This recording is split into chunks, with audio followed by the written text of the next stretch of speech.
Donc, du coup, ce projet, il est pas sorti de nulle part. En fait, j'avais travaillé dans le cadre de mon master sur un projet de rénovation d'un moulin pour l'association Sistud Nature. Et donc, du coup, qui s'occupe de protéger et de sensibiliser aux espèces menacées. Donc, c'est dans la région Aquitaine, particulièrement. Et en fait, j'ai découvert au travers de cette association la loutre d'Europe parmi d'autres espèces menacées. Et ça m'a vraiment marqué et touché de découvrir que son territoire était menacé. En fait, il avait été détruit par l'homme, par la pollution, par l'urbanisation. Et alors, je me suis demandé qu'est-ce qu'on pourrait faire, comment on pourrait intervenir pour réinsérer la loutre sur son territoire, en fait.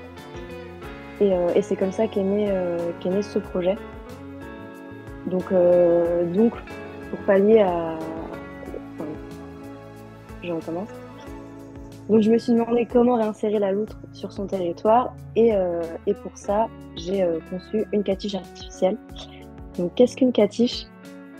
Une catiche, donc, c'est le terrier loutrien, en fait. Donc, pour mettre à bas ces petits, la loutre doit être dans un espace isolé, protégé. Et, euh, et en fait, elle va chercher, c'est comme ça qu'elle va s'intégrer dans un territoire. C'est si il y a des lieux propices pour mettre à bas. Du coup, ce qui a été compliqué en fait dans ce projet, c'est que déjà, mon persona, si on peut dire ça comme ça a été du coup la loutre. Donc, il a fallu faire toute une enquête sur ce qu'est une loutre, comment elle vit, tout ça, parce qu'en design, on a plutôt tendance à travailler pour l'homme. Donc, du coup, ça a été vraiment fastidieux, si on peut dire ça comme ça. Et aussi, ce projet, quand je le trouve, moi, un peu contradictoire, puisqu'on vient, en fait, pour réinsérer la loutre sur son territoire et le protéger en même temps, on vient introduire un corps étranger, donc qui est ma catiche artificielle. Et donc, du coup, il a fallu trouver des matériaux donc, qui puissent dégrader le moins possible l'environnement. Donc, c'est pour ça aussi que ma catiche flotte et que j'ai pensé à tout un système pour qu'elle dégrade le moins possible l'endroit où elle s'intègre et qu'elle puisse être agrémentée par des éléments qui se trouvent in situ. Et, euh, et voilà, et du coup, ça a été toute une réflexion aussi donc, sur les matériaux, sur ce qu'est une l'autre et comment ne pas détériorer l'environnement avec ce corps étranger du coup, qu'on vient introduire. Bah alors déjà, la loutre, c'est c'est une espèce semi-aquatique. Donc du coup, elle vit à la fois sur terre et dans l'eau. Donc elle va chasser dans l'eau, elle va se reproduire dans l'eau. Elle va aussi chasser sur terre et parcourir en fait du territoire. Et c'est dans ce sens-là que le projet s'intègre dans les ODD. Et du coup, faut savoir que la loutre, c'est une espèce parapluie. Donc, ce qui veut dire que protéger la loutre, ça contribue à protéger plein d'autres espèces, que ce soit des oiseaux, les amphibiens et même des espèces de flore aquatique. Et donc, c'est vrai que du coup, ça va venir créer une chaîne en fait. Donc, protéger la loutre, ça va protéger plein d'autres espèces. Et c'est pour ça que j'ai choisi ces deux ODD-là.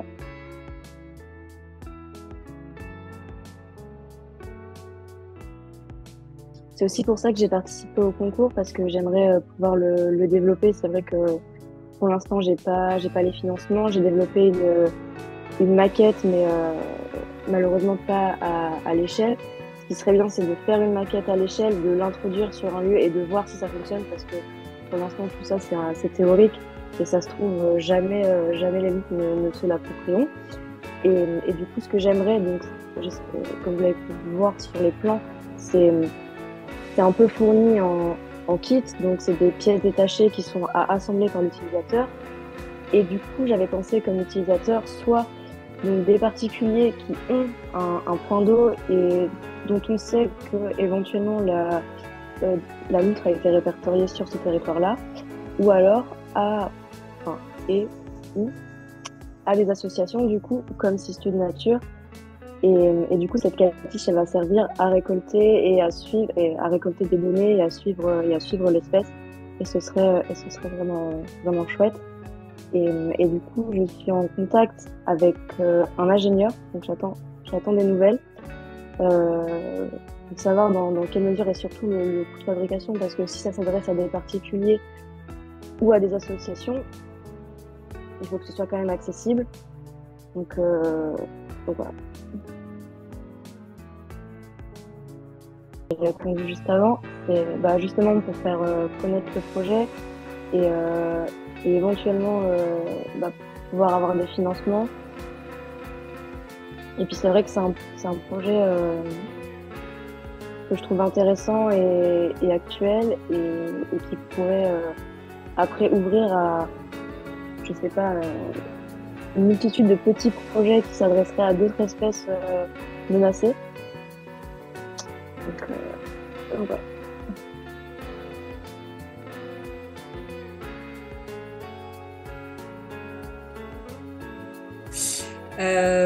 Alors j'ai démarré par plusieurs critères qui m'ont permis en fait ensuite d'en sélectionner que 6-7.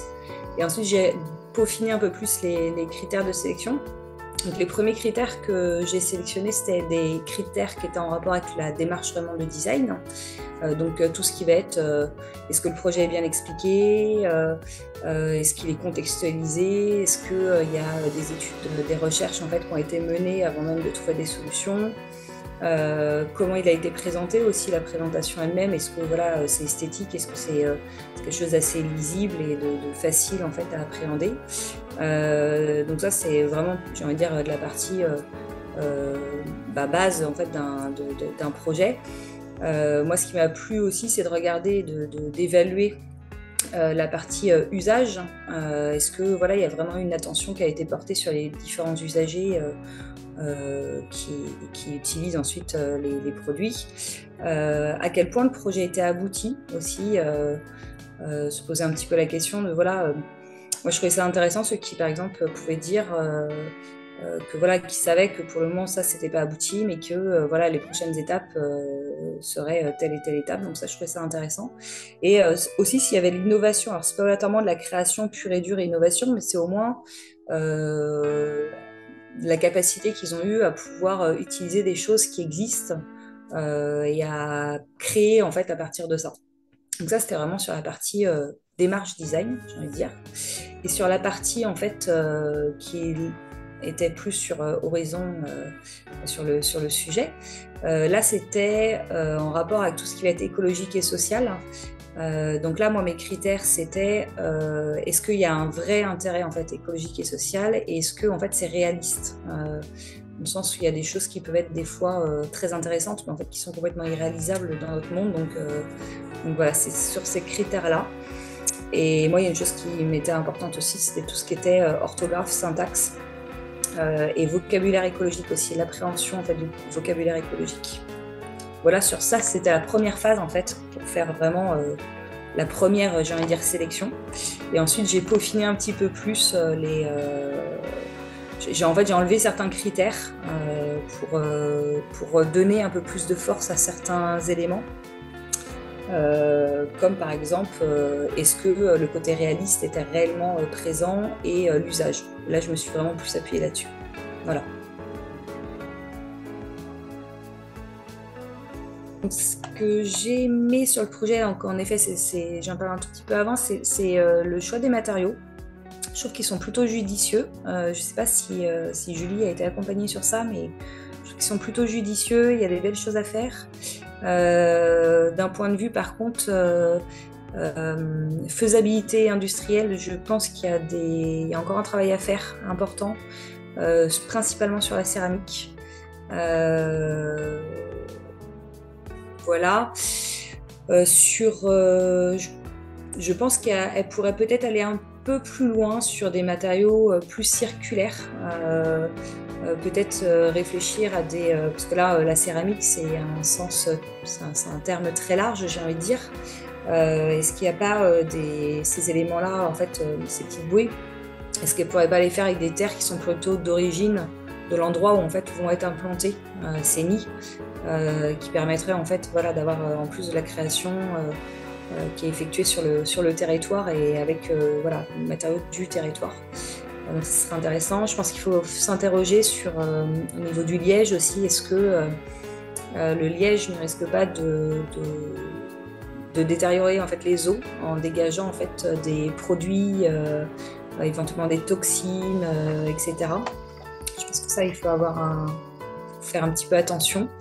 Et puis alors là où j'ai eu un peu plus un hic, c'était sur tout ce qui était partie métallique. Puisqu'on sait aujourd'hui que en fait, tout ce qui est métal dans les eaux, voilà, si demain son nid il est détruit, qu'il est cassé, est-ce qu'elle va pouvoir récupérer réellement tous les éléments sans qu'il y ait des éléments qui soient perdus en fait, dans l'eau, dans la terre? Est-ce qu'il y a un risque aussi que les animaux mangent en fait, des particules et en fait c'est un toxique? Voilà, je pense qu'il y a encore... en fait, je trouve que le travail de base est bien pensé. Mais il y a encore en effet un peu de travail à faire sur la partie purement industrielle. D'un point de vue amélioration pour le projet, j'avoue qu'il n'y en a pas tant que ça. En tout cas, alors démarche de design, super beau travail. Tout ce qui est recherche, voilà, encore une fois, on apprend plein de choses, donc c'est vraiment top. Présentation, c'est top. Non, je dirais pas obligatoirement des améliorations, mais plutôt une poursuite. Voilà, en effet, c'est un joli projet. Voilà, maintenant, il faudrait peut-être réussir à s'entourer. Je pense que c'est un projet qui est intéressant de s'entourer en fait de plein de personnes qui sont un peu spécialisées. Peut-être aller voir des scientifiques, des loutres un peu plus, aller voir des industriels justement, peut-être aller voir même des artistes au niveau de la céramique qui pourraient l'aider en fait à trouver d'autres types de terres qui voilà, seraient intéressantes pour son projet. Ouais, c'est ça, c'est s'entourer, je pense, principalement, même aller observer, peut-être avec des photographes, ou j'en sais rien, le monde des loutres et voir comment pourraient fonctionner ces petits sites. Donc voilà, c'est pas tant de l'amélioration, c'est bonne poursuite et beau projet, bravo.